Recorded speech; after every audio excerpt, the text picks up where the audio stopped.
Good morning student, कैसे हो आप सब। आप सबका एक बार फिर से स्वागत है आपकी अपनी ऑनलाइन क्लास में। आज हम पढ़ेंगे रेडियो एक्टिव डीके लॉज या fundamental of law of radioactive decay. पिछली वीडियो के अंदर आपने रेडियो एक्टिविटीज के बारे में पढ़ा था कि किसी भी एलिमेंट में से alpha beta gamma radiations emit होते हैं तो the phenomena is called radio active decays, radio active elements. तो आज हम पढ़ेंगे fundamental law of radio activities.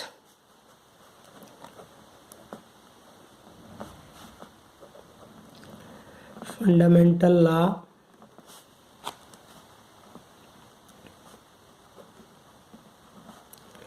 Of radio activities.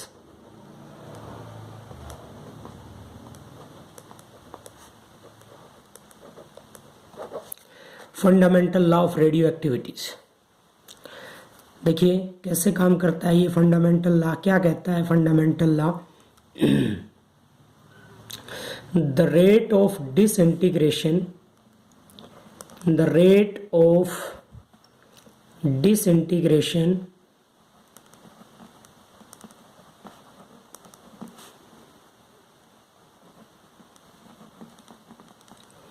the rate of disintegration will be directly proportional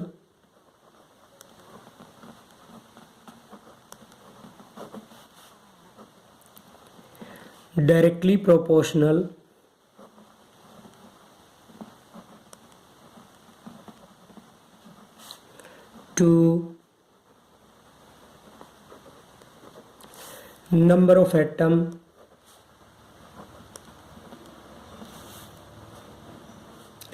left undecay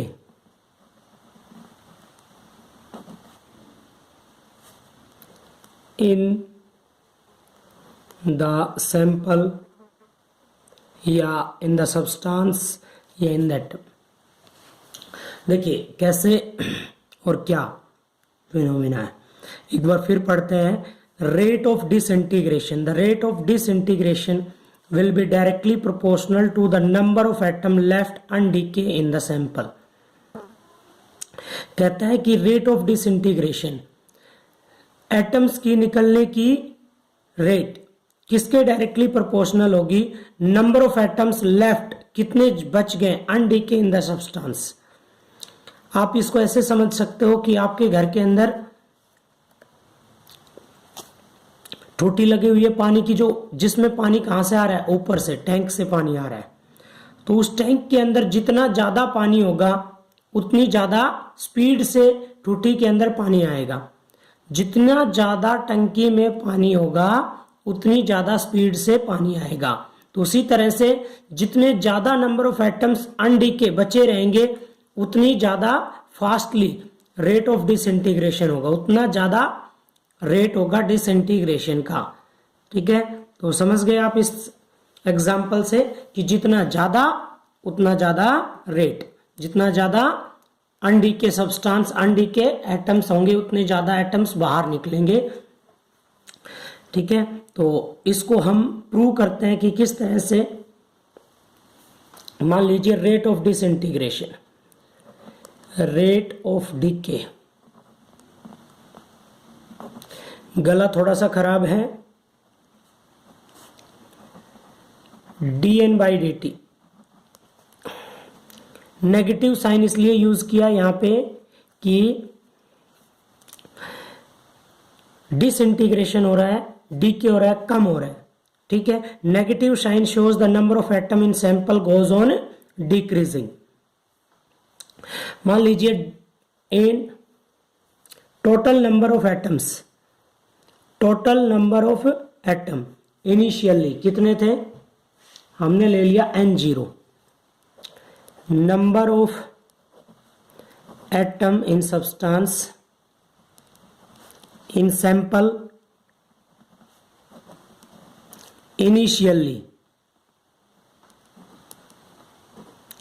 starting में कितने number of atoms थे उसमें n0, ठीक है।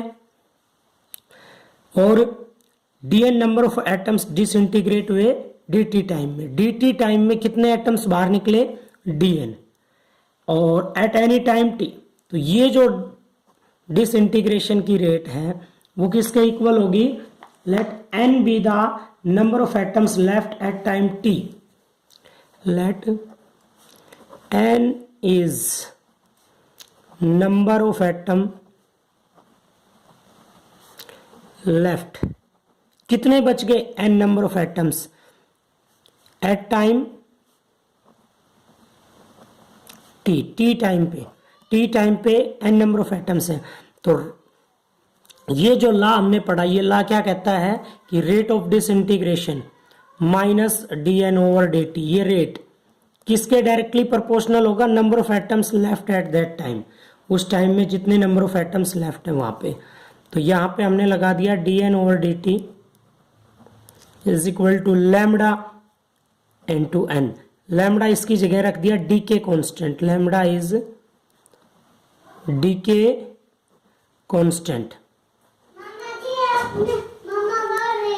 लैम्डा इज डीके कांस्टेंट, ठीक है। यहाँ पे वैल्यूज पुट करते हैं हम ये इसके नीचे ले आए minus dn over n, variable को सेपरेबल कर दिया lambda dt, okay. Negative sign को आप इधर ले सकते हो, इधर रख दिया, दोनों तरफ इंटीग्रेशन कर दिया, इंटीग्रेटिंग ऑन बोथ साइड, दोनों तरफ इंटीग्रेशन किया हमने। स्टार्टिंग में कितने नंबर ऑफ एटम्स थे n0, एट टी टाइम में कितने हो गए n, लिमिट ले ली t0 से t टाइम की, ठीक है।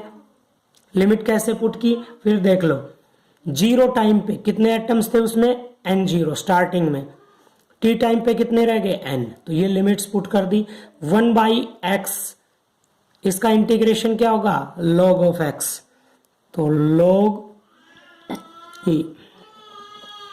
n, लिमिट पुट करेंगे इसमें n से n0 is equal to minus lambda, lambda क्या है यहाँ पे कांस्टेंट, तो dt का integration t, upper limit minus lower limit t minus 0, इसमें हम लिमिट पुट करेंगे log upper limit n0 sorry n यहाँ पे था minus log n0, upper limit minus lower limit is equal to lambda t। तो इसको हम क्या लिख सकते हैं, देखिए कैसे यहां पे कर देते हैं, log m minus log n का फॉर्मूला अप्लाई कर देंगे। log m माइनस n का फॉर्मूला क्या होता है, log m by n, log n by n0 is equal to lambda t। ये लोग इधर जाके एक्सपोनेंशियल की फॉर्म में हो जाएगा, n by n0 is equal to e raise to power minus lambda t, ठीक है। और इसको हम क्या लिख सकते हैं, n इज इक्वल टू इधर मल्टीप्लाई हो गया n0 e raise to power minus lambda t। This is the equation, ये जो इक्वेशन है ये क्या शो कर रही है, डिफाइन, किसको डिफाइन कर रही है, डिसइंटीग्रेशन की इक्वेशन को, laws of radioactive decay की equation, law of radioactive decay, n is equal to n not e raise to power minus lambda t। This is the equation of law of disintegration. यहां से हम decay constant की value find out कर सकते हैं, कैसे करेंगे देखिए, laws of decay constant, laws of decay constant की इक्वेशन को हम फाइंड आउट करते हैं, कैसे करेंगे देखिए, डीके कांस्टेंट या डिसइंटीग्रेशन कांस्टेंट,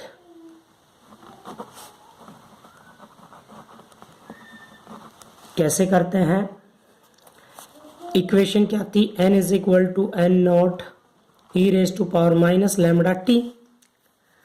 अब हम पुट कर दे इफ या let lambda is equal to 1/t के बराबर, रेसिप्रोकल ऑफ टाइम, ये इक्वेशन यहां पुट कर दें, n is equal to n not e raise to power minus 1 by t into t, t से टी कैंसिल हो गया, n is equal to n not e raise to power -1, तो किसके बराबर आ गया, n is equal to n not by e, ठीक है।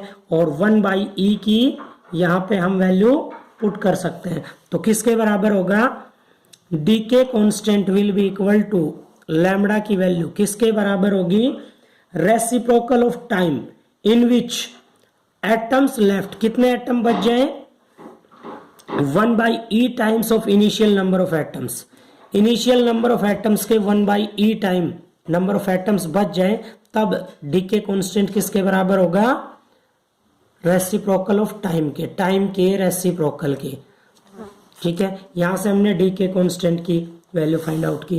तो इसको अगर हम देखें तो ग्राफ अगर प्लॉट करते हैं तो जैसे जैसे टाइम इंक्रीज होता है वैसे वैसे नंबर ऑफ एटम्स घटते जाते हैं। ये ग्राफ क्या शो कर रहा है कि नंबर ऑफ एटम्स और टाइम बढ़ेगा, नंबर ऑफ एटम्स घटेंगे, टाइम बढ़ेगा, नंबर ऑफ एटम्स जो है वो घटेंगे, डिक्रीज होंगे। अब अगला क्वेश्चन इसी में, half life time, half life time का अर्थ क्या होगा, हाफ लाइफ टाइम आधी जिंदगी, आधी जिंदगी का अर्थ ये नहीं है कि जिंदगी आधी, नहीं, हाफ लाइफ टाइम का अर्थ ये होता है कि आधे नंबर ऑफ एटम्स डिसइंटीग्रेट हो जाए, निकल जाए, half number of atoms disintegrate हो जाए, हाफ नंबर ऑफ एटम यानी कि जितने पहले थे उसके आधे हो जाए, n की वैल्यू कितनी हो जाए, n बाई 2 के इक्वल, n की वैल्यू कितनी हो जाए, n बाई 2 के इक्वल। दे वैल्यू हम पुट कर दे कौन सी इक्वेशन में, अपने पास जो पहले इक्वेशन आई थी, n is equal to n not e raise to power minus lambda t के इक्वल, तो यहाँ पे वैल्यू पुट कर दें, n not by 2 is equal to n not e raise to power lambda t, इससे ये कैंसिल, क्या आ गया, 1 by 2 is equal to e raise to power minus lambda t, ठीक है। अब taking log on both side, दोनों तरफ यदि हम लॉग ले लें तो कितना हो जाएगा, e raise to power lambda t is equal to, ये रेसिप्रोकल है, ये अपने पास क्या था माइनस, इसको अगर हम ऐसे लिख दें, देखिए 1 अपॉन में e raise to power lambda t, ये इधर मल्टीप्लाई हो गया, ये इधर 2 के इक्वल। अब दोनों तरफ यदि हम लॉग लेते हैं तो लॉग ई, ये तो क्या हो जाएगा 1 और lambda t is equal to log 2 के इक्वल, और लॉग 2 की जो वैल्यू होती है वो आपके पास 0.693 के इक्वल होगी। तो टी, ये जो टाइम पीरियड था ये हाफ लाइफ टाइम आ गया, t is equal to 0.693 upon lambda, half life time किसके इक्वल आ गया, 1 बाई लैम्बडा टाइम्स, यानी कि डी के कॉन्स्टेंट का रेसिप्रोकल ऑफ डी के कॉन्स्टेंट का 0.693 times, this is the half life time. ये क्या आ गया आपके पास, हाफ लाइफ टाइम, ओके। ये हमने half life time find out कर लिया। अगला अगर हम निकालते हैं एवरेज टाइम और mean life time, average time और मीन लाइफ टाइम, वीडियो को बार बार घुमा के देख ले, सुन ले, टाइम बहुत कम बचा है आपके पास। देखिए छुट्टियों का कोई भरोसा नहीं है, इंक्रीज भी हो सकती हैं, तो आप सभी बच्चे ये ना सोच के बैठें कि स्कूल जब दोबारा से लगेगा तो सर दोबारा करवाएंगे। उम्मीद करता हूं कि आप अपना काम रोज कर रहे होंगे, ठीक है। अगला है आपके पास एवरेज और मीन लाइफ,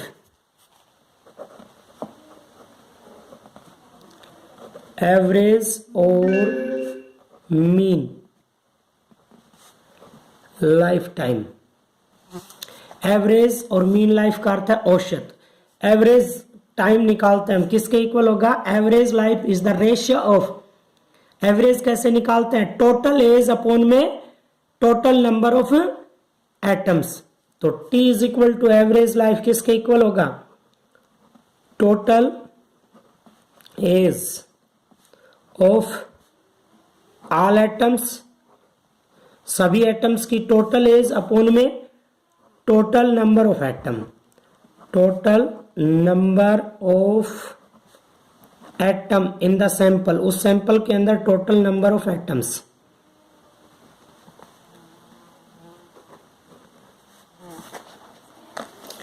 ठीक है, तो यहां पे एज ऑफ, मान लीजिए टोटल नंबर ऑफ एटम्स कितने हैं, n not, n not is total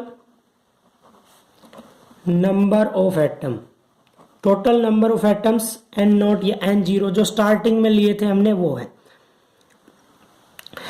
अब डीएन एटम्स डिसइंटीग्रेट होते हैं टी टाइम के अंदर, तो डीएन एटम्स की एज कितनी होगी, एज ऑफ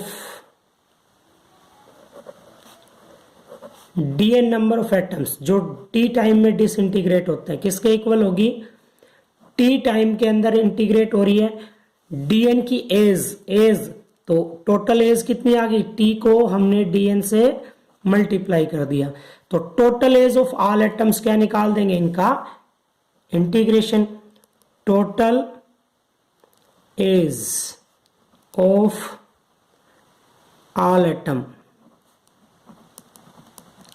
डीएन की एज तो ये थी, तो ये रख दी टी डीएन।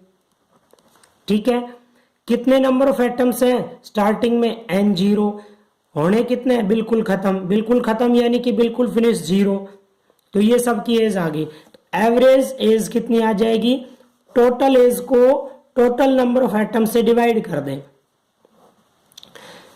एन जीरो से zero t d n upon में एन जीरो, ये अपने पास आ गया, अपने पास इक्वेशन थी n is equal to n zero e raise to power minus lambda t, यहां से हम dn की वैल्यू फाइंड आउट कर लेंगे, dn की वैल्यू कैसे फाइंड आउट करेंगे, इसका डिफरेंशिएशन करते हैं, मैथ में डिफरेंशिएशन आपको आता है t के रेस्पेक्ट में, dn over dt is equal to किसके इक्वल आ जाएगी, ये वैल्यू आएगी आपकी एन जीरो, टी का इंटीग्रेशन हो रहा है तो माइनस लैम्बडा, ठीक है, और लैम्बडा ये आगे आ गया e raise to power minus lambda t, ठीक है, इनटू में अब ये डी टी इधर मल्टीप्लाई, तो डीएन की वैल्यू आ गई आपके पास कितनी, minus lambda n zero e raise to power minus lambda t, और ये डी टी इधर मल्टीप्लाई कर दिया, ये डीएन की वैल्यू उठा के हम इस इक्वेशन में पुट कर देंगे, इस इक्वेशन के अंदर पुट करेंगे हम, तो अपने पास t की वैल्यू आ गई इस तरह से।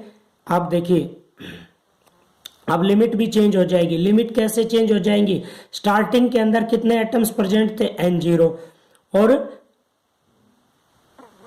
कितने एटम्स लेके आने हैं जीरो, यानी कि बिल्कुल फिनिश, तो स्टार्टिंग टाइम क्या ले लेंगे हम जीरो, और कितने नंबर ऑफ एटम्स खत्म हो जाएंगे इनफाइनाइट टाइम के अंदर, इनफाइनाइट टाइम के अंदर t इंटू ये वैल्यूज यहाँ पे पुट करते हैं डीएन की, minus lambda n zero e raise to power minus lambda t d t upon में एन जीरो, ये इक्वेशन आ गई आपकी, इसको हम सोल्व करते हैं, इसको जब सोल्व करेंगे तो नंबर ऑफ, ये कांस्टेंट क्वांटिटी है ये कट जाएगा, माइनस लैम्बडा ये वैल्यूज बाहर आ जाएगी आपकी,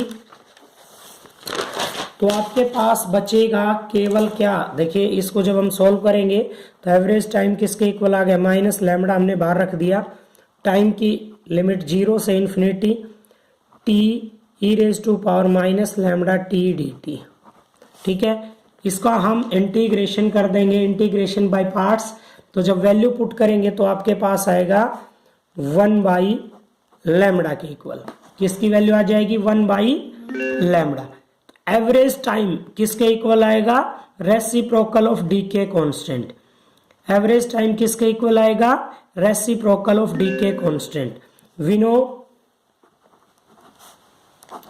हाफ टाइम किसके इक्वल होता है, हाफ टाइम, हाफ टाइम